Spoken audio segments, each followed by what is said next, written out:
Humiling ang Office of the Vice President at ang Department of Education sa Commission on Audit na gawing mas magaan ang pag-audit sa confidential funds ng dalawang tanggapan na ito. Yan ang inilutang ni COA Auditor Roderick Wamil sa muling paghaharap sa impeachment court para tumistigo hinggil sa 612.5 million pesos na confidential funds ni VP Sara Duterte. Ayon kay Wamil na dating nakatalaga sa COA Intelligence and Confidential Funds Audit Office, ginawa ang naturang request sa naging pulong nila OVP Chief of Staff Zuleika Lopez at dating DepEd Chief of Staff Spokesperson Attorney Michael Poa noong September ng 2023. Sinabi ni Wamil, hiniling ni Poa na kung maaari lamang audit query na lang ang i-issue ng COA sa halip na Audit Observation Memorandum sakaling may audit findings sa kontrobersyal na pondo. Gayunpaman, hindi anya pinagbigyan ng ICFAO ang naturang kahilingan at itinuloy ang pag-i-issue ng AOMS. Makaraang masilip nga ang ilang mga deficiencies dito. Bilis ng araw, Miyerkules na tayo ngayon.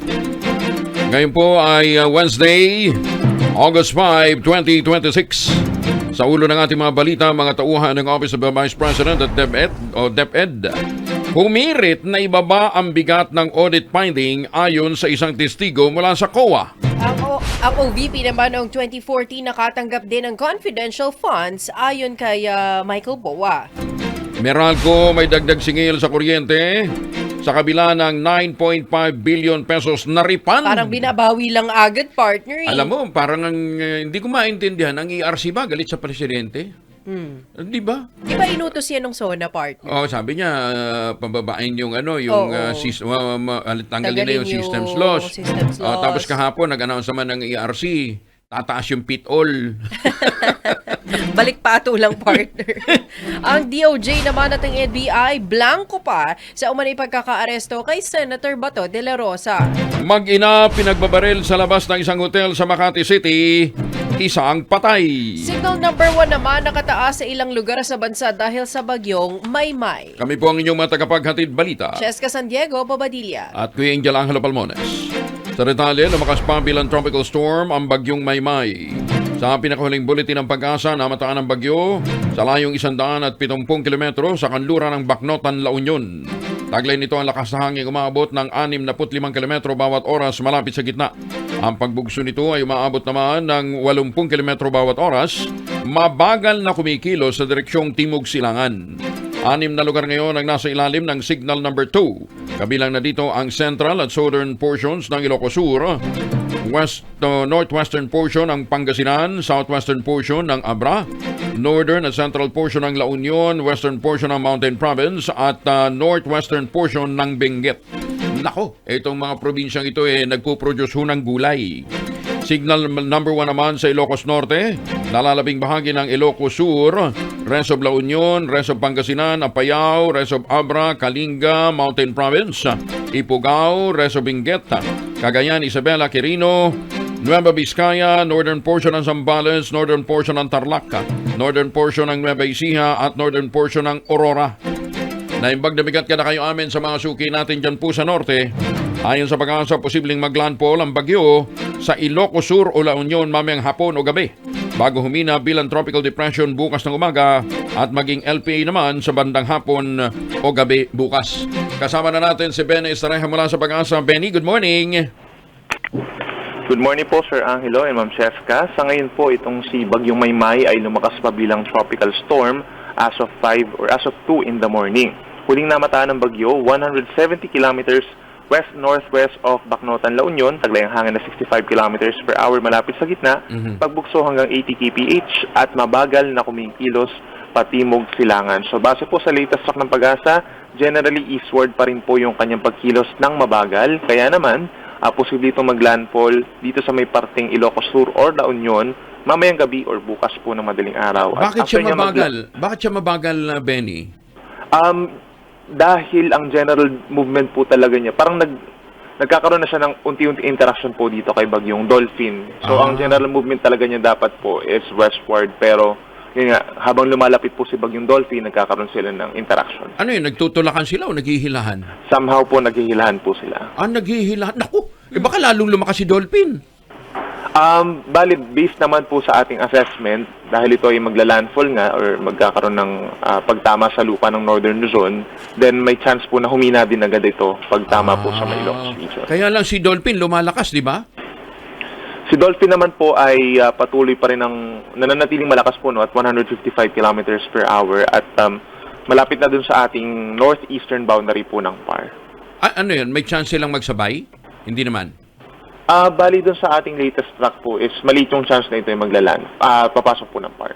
Hindi siya pa. Ay, salamat naman. Kasi medyo may magdadalawa, kalakasan partner, Hindi tsaka may kalakasan Oo, partner. Oo. Pero si Maymay lalakas pa.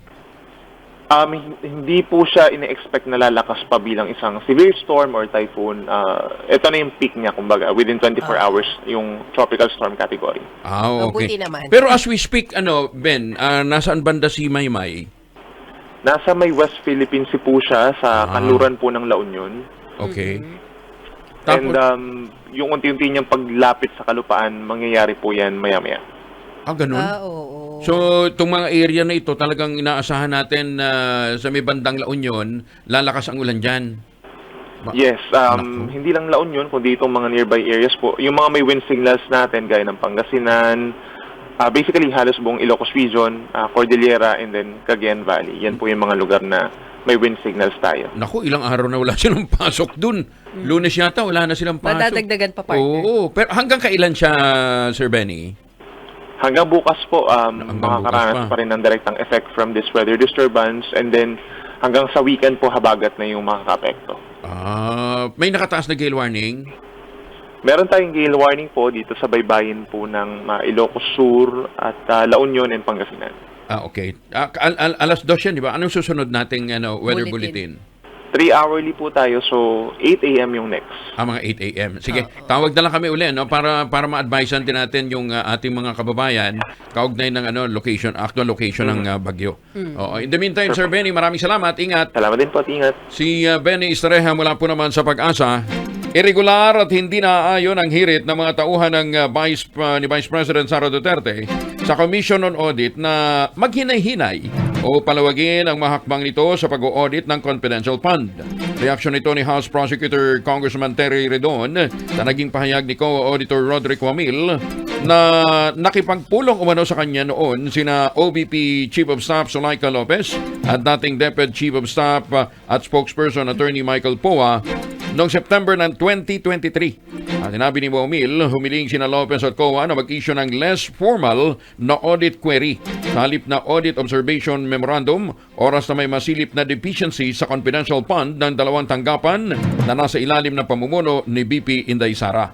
Samantala, ibinunyag naman ng dating Commission on Audit, State Auditor na si Roderick Wamil ng Audit Intelligence and Confidential Funds Audit Office o yung COA-ICFAO Office na may mga gastusin sa liquidation ng confidential funds ng Office of the Vice President, hindi pa raw pinapayagan sa ilalim ng umiiral na joint circular. Sa kanyang testimonya sa 12 araw ng impeachment trial ni VP Sara Duterte, sinabi ni Wamil na nakasaad sa liquidation report na inaprobahan ng pangalawang Pangulo mga gastusin para sa medical at food aid, mga insentibo at travel expenses na hindi kabilang sa mga pinahihintulutang paggamit ng confidential funds. Ayon kay Wamil, naglaan ng OVP ng 42 million pesos para sa medical at food aid noong unang quarter at 40 million naman noong ikalawang quarter ng 2023. Ngunit wala daw na isumiting mga dokumento na nagpapatunay sa mga nasabing gastusing medikal.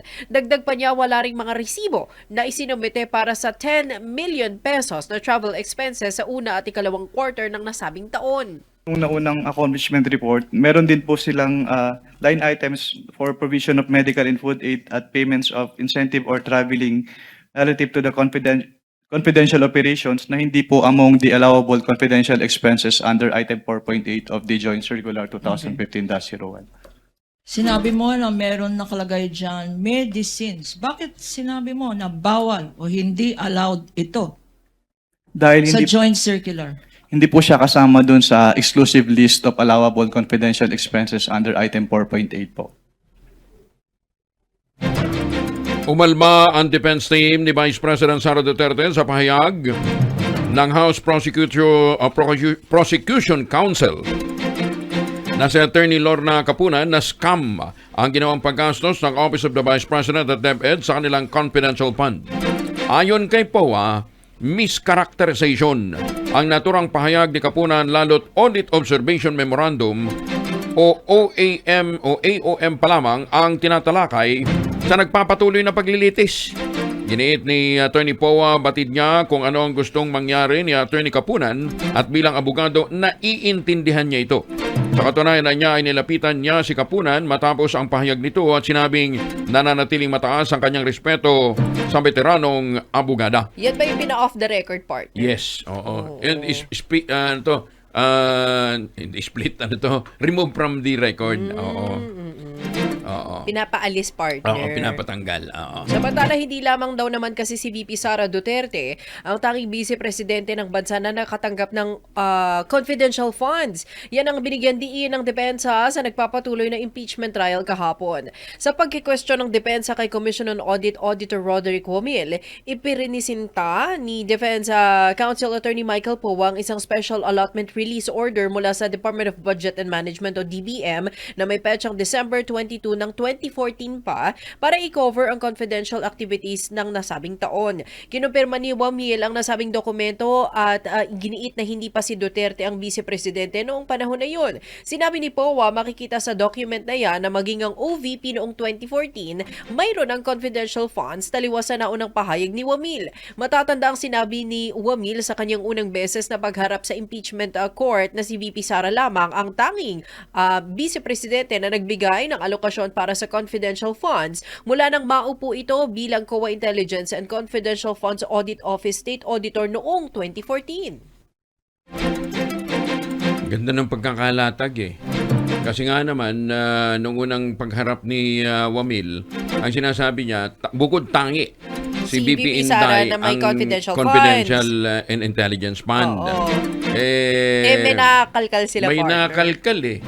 Napatunayan doon sa Saro na nung panahon ni dating BP Binay, meron din siyang confidential at intelligence fund. Na inallocate din, Oo. partner. Tapos ang tanong na lang ni Wamil, na-audit ba yan? Oo. O sabi, ba't ako tatanong, di ba?